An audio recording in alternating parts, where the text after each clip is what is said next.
The strangest occurrences of all centered in the attic, where the two-way mirror could be accessed by the trapdoor. Tully Brown says, "My grandmother would work in Pappy's studio, and she would often hear footsteps upstairs in the attic. They'd go upstairs and find the door removed from the peephole, and no one was up there. Somebody kept opening up the two-way mirror," says Lisa. "My dad and mother would nail it shut, and somebody would take the nails out, and this happened as long as they owned the house." Gunnar Nelson calls Mulholland seriously haunted. The dogs would get freaked out all the time. Hey, you guys, welcome back to the channel. I'm Jennifer, and I'm really happy to have you here for episode 12 of the awesome book, Errol Flynn Slept Here. Now today we're getting into chapter 10 called This Ole Haunted House. This is a chapter where we really get into all of the eerie aspects of Mulholland House and grounds. If you have not watched any video in this playlist, that's okay. You can totally jump in here, but I would encourage you to get back into it. Start at episode 1 and just do yourself a flavor. If you love old Hollywood, you'll really love this book and this playlist. But where we come now in this chapter, we have gone through all of it. We've gone through the 3 famous, intriguing men that have all lived at Mulholland House, starting with Errol Flynn, the swashbuckling original action hero that came to fame in the mid-1930s, devastatingly handsome, burned out and died at the age of 50. Seriously, you can make a movie and a book about this man's life before he even became famous. So if you want to learn more about Errol and who he was, you need to start at episode 1, okay? But he built Mulholland House. He started building it in 1941. It was to be his castle in the Hollywood Hills, his playpen, his den of sin, so to speak. And he's super famous for hosting a lot of really wild and crazy Hollywood parties up at his house in those Hollywood Hills. So he built the house in 1941, moved in 1942, and because of money problems, he was struggling to make alimony payments and child support payments. He abandoned the house to his first wife, his ex-wife, Lily Demita, in 1953. And then the second owner, who was very famous in his own right, a country music and gospel singer and performer, Stuart Hamblen, he assumes control of Mulholland Farm and House in 1959, and he lives there for 20 years, and by all accounts, very happy. He had a big extended family, and they all would gather up in Mulholland House and Farm, and they just had a wonderful time all up there together. And the Hamblens were there till about 1979 or so, and then the next owner, the final owner of Mulholland House and Farm, was Rick Nelson of Ozzie and Harriet fame and a multi-platinum singer in his own right, famously and tragically died at the tender age of 45 on New Year's Eve, 1985. So we've talked about all 3 men that have inhabited the house, how they came upon the house, their time at the house. And now what we're going to get into in chapter 10 is all of the hauntings. What did the Hamblen family and the Nelson family experience at Mulholland House after the original owner, Errol Flynn, had passed in 1959? And we had started episode 10. Susie Hamblen, who was the wife of Stuart Hamblen, the second owner of the house, she says that the night that Errol passed, all of the pipes in Mulholland House were vibrating like crazy. The night in October 1959 when Errol died. And apparently it just went from there. And I just want to give you a sidebar really quick. It really seemed to me like all 3 famous men that lived in this house, the first being Errol Flynn, the second being Stuart Hamblen, and the third being Rick Nelson, they were all really famous in their own right. They all had stars on the Hollywood Walk of Fame. They all had that unique shared experience of living in Mulholland House. I mean, even though they were separated by time and space, but they all kind of left their own imprint on the house. And for Errol, it was his kind of like bachelor playboy existence, his palace high in the Hollywood Hills that he would use to hide away from his ex-wives and the press and all of the horrible things surrounding his rape trial in the early 40s. And, then you had Stuart Hamblen. So Errol was the one that built the house, right? And then you had Stuart Hamblen, who moved in 1959. And while Stuart and his extended family occupied the house, it was all about family and love and the grandkids and just everything about family. And then when you got to when Rick Nelson occupied the house, Rick was married at the time, but very shortly into his occupancy at the house, he got divorced. And it was a very, very tragic and just tumultuous divorce that was hard on him and was hard on his children. And his children, Tracy Nelson and Matthew and Gunnar Nelson, all talk about how it really seemed like the light that they knew was their father just got dimmer and dimmer and dimmer during his occupancy at the house. And they all really felt like the house had this kind of dark energy that affected their father, Rick. I just wanted to set that stage a little bit for you guys. And I just wanted to tell you really quick, I do apologize if I sound a little stuffy. I am a little stuffy. I've got the remnants of a little cold going on, but I didn't want that to stop me from turning on the camera and reading the chapter. So let's get started. Chapter 10 of Errol Flynn Slept Here, This Ole Haunted House. So I read this author's note at the end of the last episode, but I'm going to insert it in here again. So the author's note says, "We set out to write an entertaining and factually indisputable account of the life and death of Mulholland Farm, based on documented sources, credible correspondence, and new interviews. We planned for one short sidebar about paranormal activities at the house, sort of, haha, isn't this weird? But after 4 years of research, we weren't laughing about the ghosts of Mulholland Farm, and our sidebar became a chapter." So here we go. Actress Hedy Lamarr, a frequent guest at Errol Flynn's Mulholland parties, writes in 1966, "I don't know who has the house now that Errol has passed on, but I'd guess the ghosts are still having a good time. Those ghosts do seem to be there all right by 1966, but it's questionable about the time they're having.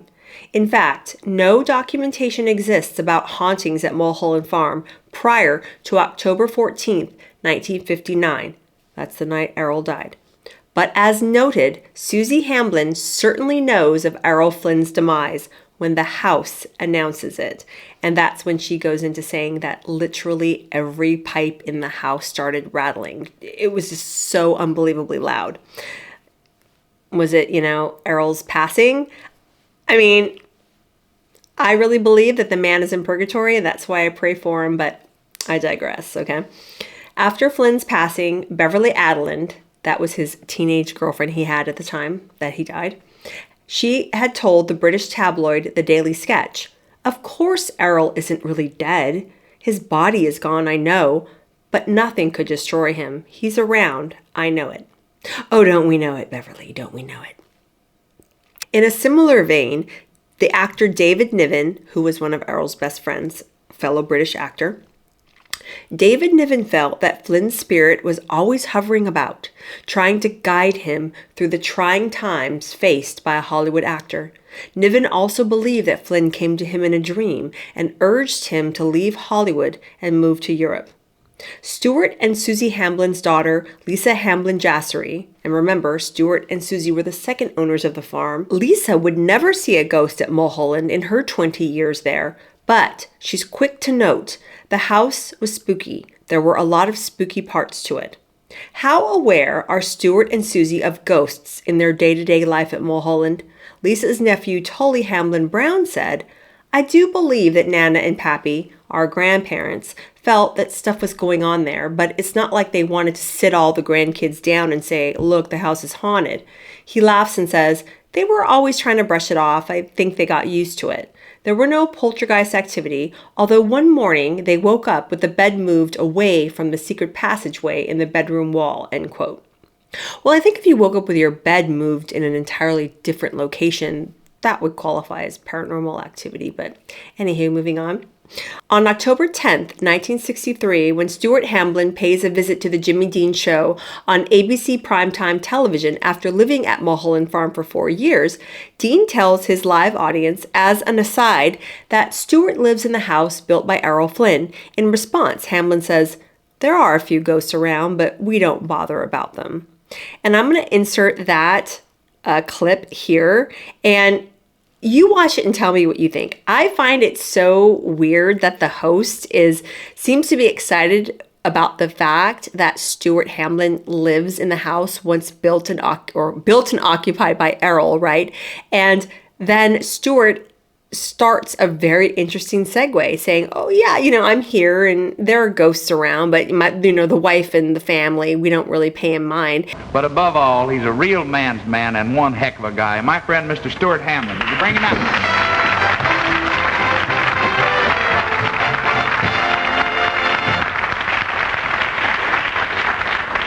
Well, Jimmy, here you are in New York with your own show, and it couldn't have happened to a nicer fellow, but... It's a pleasure to have you here with us, and it's nice of you to drop by.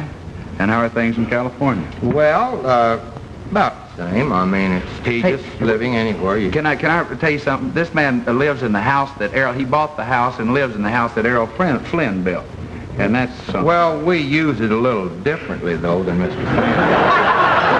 In fact, the girl of the house there, I've been married to her all my life, and there are a few ghosts around, but we don't bother about them. Stu, I want to show the people something, can I?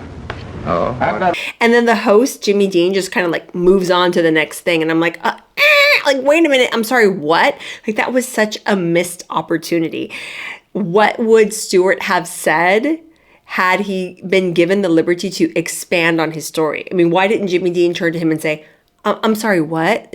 Ghosts at Errol Flynn's previous residence? Can you expand upon that, sir?" But of course he didn't. And I'm like, that was just what was so annoying to me to watch that clip.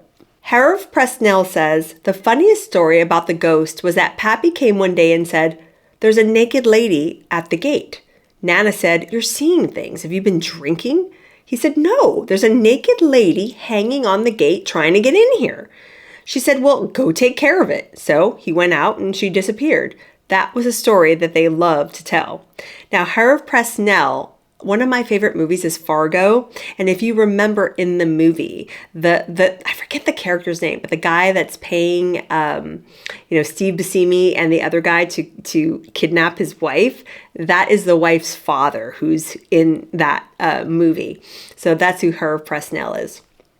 Lisa's daughter, Kim Jassery, says that certain rooms of Mulholland Farm would give her a terrible and uncomfortable feeling. "I never liked going through that area near the garage, that place where the water heater was and the bathroom. Going through that drove me nuts. I always felt like something was there and I didn't like it." Kim remembers feelings of dread upstairs. "I always had a hard time sleeping there, even though I loved the house. The aqua room, that room that had the balcony, I didn't care for that one, and I didn't want to stay there." And then there's a picture of the gate that's outside where the garage is from Mulholland House, and it says, "Stuart Hamblen walked into the house to report that a naked woman was hanging on the gate at Torreson." And that's Torreson Place, the name of the street that was in front of the house. "You're seeing things," his wife Susie told him. Stuart returned to the gate, and there was no woman to be found. Kim's cousin, now Kim is Stuart and Susie Hamblen's granddaughter. Kim's cousin, Tully Brown, had similar difficulties in that aqua bedroom during many family sleepovers. "We all had at different times, different experiences. The room that bothered me the most was at the top of the stairs to the left. I always had a problem in it. One night in particular, I saw an energy or a cloud moving back and forth in the hallway. It didn't make me feel good. It freaked me out. I saw it consistently over the years." Gunnar Nelson says, now Gunnar is Rick Nelson's son, "There isn't a bedroom in that house that I didn't occupy at one time or another. We always would kind of like change rooms. It was very strange. When we first moved there and my sister was in high school, she had the room on the far left above the den. And when she moved out to go to college, that's the room Matthew and I took over because it was the biggest one and it had its own bathroom. Gunnar is describing the room off of Flynn's master bedroom, which Flynn had constructed as a nursery for Deirdre Flynn. That was his second child with his second wife, Nora Eddington. He had 2 children with Nora Eddington. He had Deirdre and Rory Flynn. This room had been rebuilt and enlarged by the Hamblens after a fire one Christmas. Susie Hamblen used it for sewing, and her grandchildren played dress-up there. Tully says, one time, all of us were playing in that room because that's where most of the grandkids slept when we were all together, and the light switch went nuts. It wasn't flickering as if due to faulty wiring. It went on and off several times. It was like someone was hitting the switch. Click, click, click, click. We ran out to tell our grandparents, and they just said, don't worry about it. And we were like, well, if you say so, but... Of this bedroom, Tracy Nelson tells Laurie Jacobson, who wrote the book Hollywood Haunted, all sorts of weird things went on. My shower door would open and close in the middle of the night. The toilet would flush and my shades would roll up for no reason. And in this same room, Gunnar remembers, we all had different experiences. I felt someone sit on my bed, like the bed indented with the weight of the person on the bed, and no one was in the room at the time. I smelled perfume in that room as well, and it was thick. And I've gone down the rabbit hole of people recounting stories about night terrors and vivid dreams that they have had. And I've even had that dream. And I think a lot of us have had that dream where you're laying in bed and you can feel someone standing over you, or you could feel a presence, but you cannot move. Your arms can't move. Your legs can't move. You can't even move your head, but you're awake and you're conscious and you're hyper aware of a presence. So when I was reading this, where, Gunnar's recounting, he's sleeping and he can feel someone sitting on his bed. He can feel that bed kind of creaking and with that indentation that would happen if someone was sitting.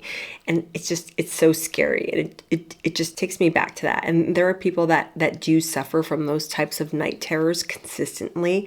That's actually very, very freaky. So Gunnar is saying that he smelled perfume in that room as well, and it was very thick. And then his sister Tracy said, we used to smell this funky, cheap perfume. And she sensed a feminine energy in that room, says Tracy.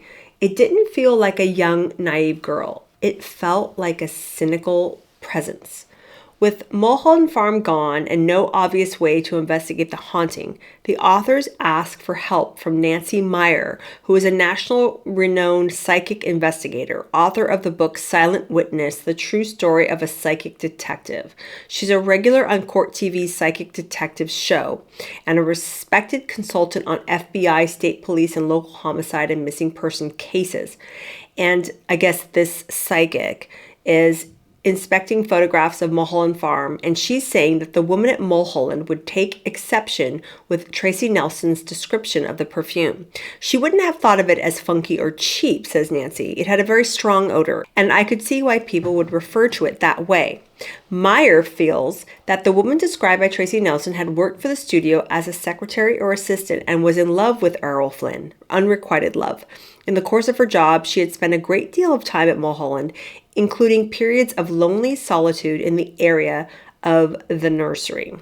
Sometime in the 1950s, according to Meyer, after Flynn had left the house and the country, the love-struck woman had committed suicide and returned to these familiar and comforting surroundings. Meyer believes this energy is already inhabiting the house when the Hamblens move in. And there's a picture there. And it says, the nursery that Errol Flynn built for his infant daughter Deirdre in 1945 was damaged in a 1960 fire, and the Hamblens built this larger room in its place. Here, Tully Hamblen Brown reported lights turning on and off in the 70s, while Tracy and Gunnar Nelson recounted ghostly activity in the 80s, including window blinds rolling up by themselves, the smell of a woman's perfume, and a presence that sat heavily and invisibly on the bed. Of the woman haunting the room, psychic Nancy Meyer says, I can sense her in the near part of the room, but she never goes into the far part of the room. When told that the room had been added on to much later, Nancy Meyer said, well, that part of the room didn't exist in her day, which explains why she can't go farther. Well, I have my opinions on psychics, and if you've been following me in any of my other videos on this channel, I feel that psychics, tarot cards, Ouija boards, all that garbage, that's a violation of the first commandment, that you shall have no other gods. I am the Lord thy God. You start consulting psychics, you start dabbling into this type of garbage, and you are trying to usurp his authority as God and Lord. Like, you don't get involved in any of this, okay? You do not. So I always like it's, whatever. But I read stuff like this where psychics say this and that, and I'm always like, yeah, whatever. If God wanted us to be able to cross over into that plane and know things and know the future or know this and know that, that's us in our attempt to trying to play God. So I always take what they kind of say as a grain of salt. But do I believe in ghosts? Heck yeah, I do. I believe in the Holy Trinity. I believe in the Holy Spirit. The Holy Spirit's a ghost. Do I believe that God permits spirits to walk the earth as part of their penance of purgatory to, appear to people that they know and love, or even people that are in, domains that they used to occupy to ask for prayers? Heck yeah, I do. So that's why I pray for the soul of Errol. But yeah, okay, it's like, okay, whatever. But if you want my advice, stay away from all that. Stay away from tarot, stay away from Ouija boards, stay away from psychics. You're letting things in that you're not supposed to be letting in. So anywho, and then the other photo here is apparently it's the focus of the haunting, the addition that Flynn put on the farm in 1945, including the area that had been used by the Hamblens as a recording studio and office for the music business, and by Rick Nelson as his master bedroom. Above was Tracy Nelson's haunted bedroom. The interior door at the right led to Flynn's den, where Gunnar Nelson saw a man's face in the mirror. So we'll get to that in a sec. So this psychic Nancy continues, and she says, when she's talking about the presence of that spirit that apparently was reminiscent of that cheap perfume, the woman must have been working at Mulholland in the period of 1945 to 1950, after the addition had been built and prior to Patrice Wymor's appearance on the scene. Patrice Wymor was Errol's third wife. Meyer examines photos of the nursery. This room made her feel safe and comforted her, and she spent a lot of time in this room reading and just being quiet.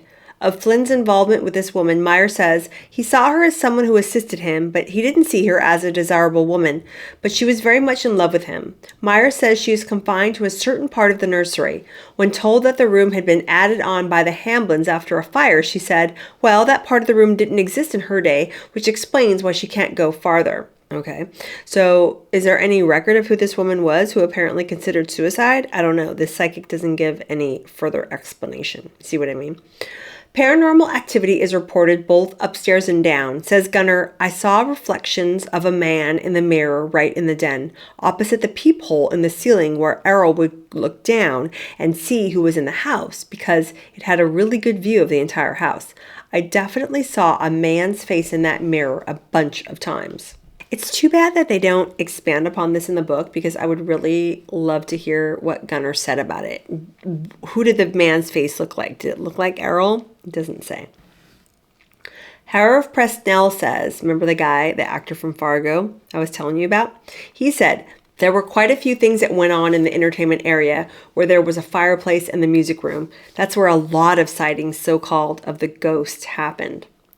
This is the 1945 addition to the house that featured the bedroom with the two-way mirror downstairs, a master bath, and the nursery upstairs. Kim Jassery, one of Stuart Hamblen's descendants, remembers an uneasy feeling downstairs in this area. Where they had their recording equipment in the back of the house, I didn't care for that, especially the shower area. Every time I looked at it, I couldn't sit still. I was out of there. The strangest occurrences of all centered in the attic, where the two-way mirror could be accessed by the trapdoor. Tully Brown says, my grandmother would work in Pappy's studio, and she would often hear footsteps upstairs in the attic. They'd go upstairs and find the door removed from the peephole, and no one was up there. Somebody kept opening up the two-way mirror, says Lisa. My dad and mother would nail it shut, and somebody would take the nails out, and this happened as long as they owned the house. Gunnar Nelson calls Mulholland seriously haunted. The dogs would get freaked out all the time. Not everyone who lives at Mulholland during the later years will experience the haunting. Gunnar's twin brother Matthew said, I know Tracy used to get hassled all the time, but I really didn't. I had a girlfriend in high school, and that's the place we used to go to have alone time. I got pretty good at jimmying the leaded glass French doors in the living room and getting in. It was very convenient for me, his touring schedule, meaning his dad, Rick Nelson, and the fact that they were divorced. It gave me a place to go. And for Matthew, there were no sightings of a ghost. But Rick and Tracy Nelson will become well acquainted with the strange going-ons at Mulholland. Tracy recalls an incident for Laurie Jacobson, the one that wrote the book about haunted Hollywood, and Tracy said, One night I arrived home from work. It was dark. I looked up at the dining room and the light was on. There was a man standing in the dining room. I thought, oh, Pop's home. I went upstairs and called to him. No answer.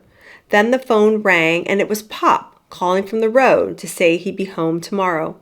Tracy told him what she had just seen, and Rick replied, oh, that's just Errol. Now, if you watch the first episode of this series, so when she's driving up the driveway, the way that Mulholland House was constructed, one whole side of the house was pretty much all big, like bay windows, almost like floor to ceiling, right? So you could look directly into the dining room. You could look directly into the living room from the driveway. So at night, I mean, it was pretty freaking creepy. She's recounting the fact that she's looking up, seeing a man in the dining room. Errol? Well, it wasn't Rick, right? Tracy describes two frightening examples of poltergeist activity in Laurie Jacobson's book, Hollywood Haunted. Strange sounds in other parts of the house as if items are being broken. The first occurred while she was in her room upstairs and heard a racket directly below in Errol Flynn's old den. My father had a room below mine which was full of his gold records and awards, all hanging on the walls, Tracy Nelson told Jacobson. It sounded like whoever was down there was smashing all of Dad's gold records. I remember thinking, oh my God, take anything, but don't take those. She wisely chooses to stay upstairs and wait it out.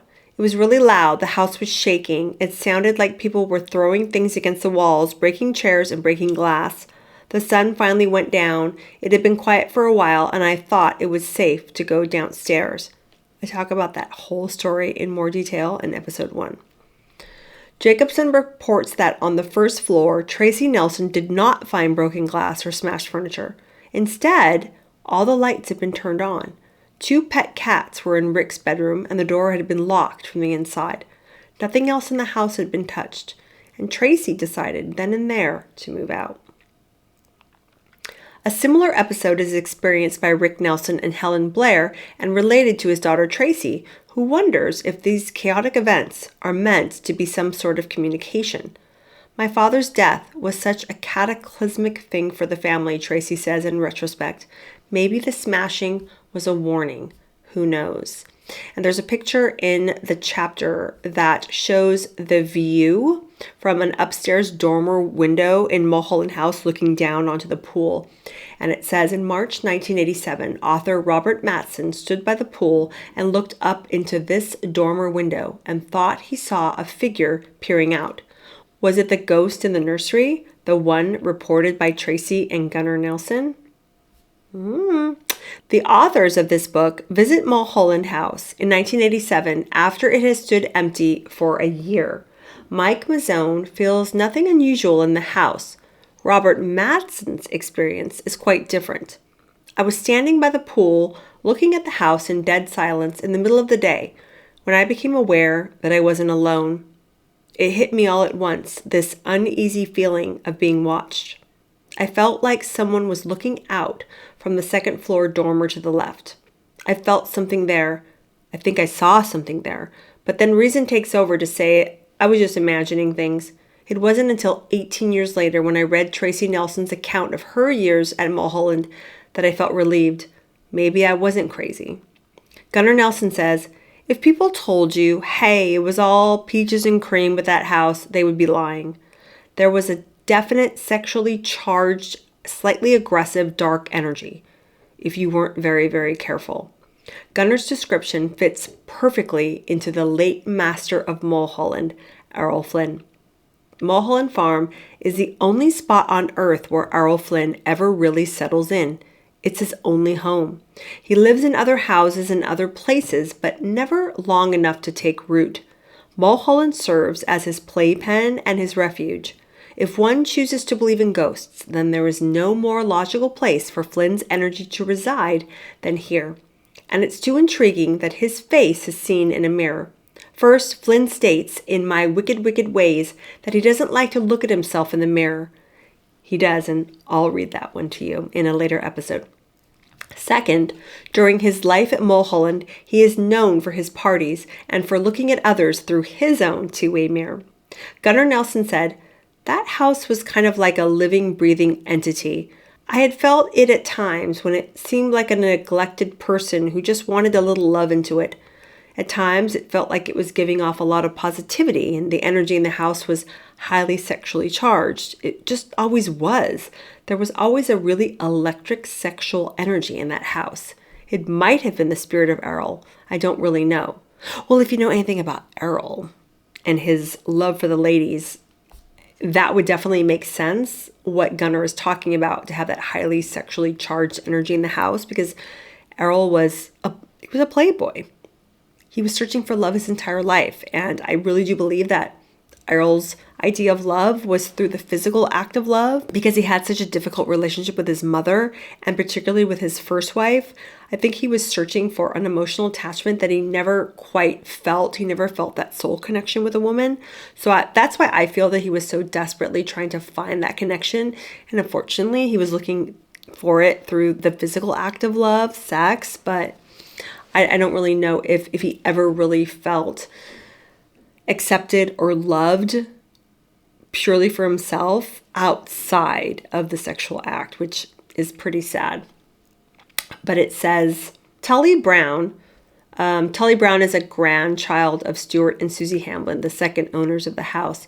Tully Brown says of his experience in the early 1970s in the Aqua bedroom, observing the movement in the hallway beyond. After that one night and what I saw in that room, I don't discount anything that anyone says happens in that house. And he was the one that he recounts that he saw that mist floating in the hallway, that kind of dark energy. 2 months after Rick Nelson's death, the Nelson twins notice a distinct change in the house. They walk in from the kitchen one evening and stare at the 30-foot expanse of living room before them, with the den beyond. Matthew, who hasn't been experiencing paranormal activities, says of his last night at Mulholland House, it felt like it wanted us out. It felt very dark and oppressive and aggressive, says his brother Gunnar. Tracy says of the early years, at least with the ghost upstairs, it had been playful, she said. To me, it was like having a pet. And then, over time, things changed. After my father died, everything just turned ugly and scary in that house. My ex-husband always had a hard time believing any of this ghost stuff. But after Dad died, we were removing some furniture, and he went outside and refused to go back in. And he told me, something's in that house, and I don't want to be anywhere near it. Tales of haunting end abruptly in 1988. Only the present owner, Justin Timberlake, whose house now sits on the footprint of the farm, knows if unusual occurrences are still continuing at the property once treasured by Errol. And there's a picture in the chapter that I find really, really eerie. Maybe it's just because of the time of day that it's taken. It looks like it's like a late afternoon time when the shadows are starting to fall. And it says, 2 months after the tragic death of their father, Matthew and Gunnar Nilsson walk into the house, stood here. So this is the vantage point, right? So they've got the kitchen behind them, and they're looking out into the living room, into the expanse of the den, which is that dark area in the photo that was Errol's den. And it says, they realized they were no longer welcome. Matthew had not experienced any ghost activity during his time at Mulholland, but he said, I remember walking in through the kitchen.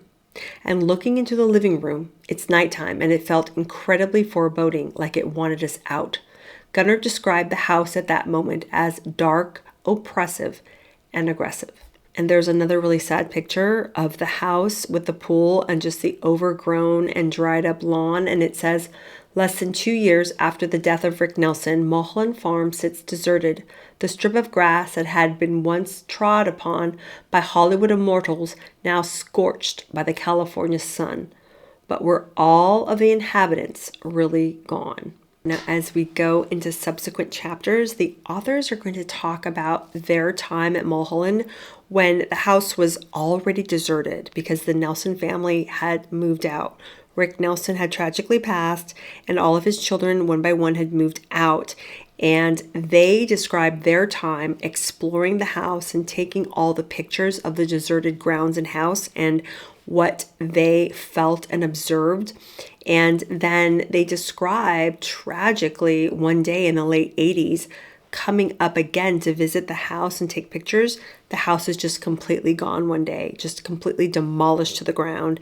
And I just find that so unbelievably sad because when you think about it, Errol constructed that house. He conceived of, drew up the plans himself, and built Mulholland House from the ground up in 1941. He moves in 1942, and then by the very last year of the 1980s decade, the house is demolished to the ground. So really, the house had been in existence for less than 50 years. I mean, to know that there's all that Hollywood history contained within its walls, and now the house is gone. The house is completely gone. And according to records, after the house was demolished, Helen Hunt, the actress, she's the one that bought the actual land where Mulholland House, the house that Errol built, sat on. And she built a home that she never moved into. Justin Timberlake purchased from Helen Hunt, and he's the one now living on the actual grounds where Mulholland House stood. I think it would be something a bit interesting to find out if Justin has ever experienced anything in and around the property. But I mean, who knows? Maybe if the ghost of Errol is roaming the property, you know, it's not what he used to know. It's not what he envisioned. But yeah, I just looking at the photos of this decrepit old house and just feeling so sad for Errol because he was always a lonely vagabond his entire life. This was, like the author mentioned, the only place that Errol ever put down roots and ever really felt at home and kind of contented in his soul, even if it was for a short span of time. But that it's so tragic that he was forced out of Mulholland House and Farm because he couldn't pay the bills. He couldn't keep up with spousal support from his ex-wives.